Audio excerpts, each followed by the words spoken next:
कौआहा गांव में सुनसान जगह से शव बरामद। पुलिस ने शव को अपने कब्जे में लेकर पोस्टमार्टम के लिए भेजा। बासोपट्टी थाना क्षेत्र के कौआहा गांव के निकट सुनसान जगह से शव बरामद हुआ है। मंगलवार सुबह ग्रामीणों ने घटना की सूचना बासोपट्टी थाना को दिया।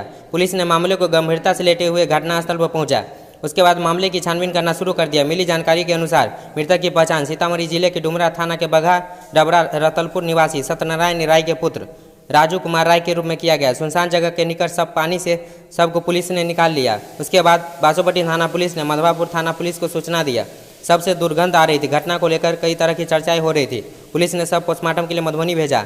मिली जानकारी के अनुसार मृतक व्यक्ति मधवापुर थाना के बलवा में रह रहे थे। वह शादीशुदा थे। इधर मामला में कुछ प्रेम प्रसंग का चर्चा में है, जिसके वजह से घटना हुई है। पुलिस मामले की गहराई तक पहुंचने का प्रयास कर रही है। इस बाबत थानाध्यक्ष इंदल यादव ने बताया कि सबको पोस्टमार्टम के लिए भेज दिया गया है।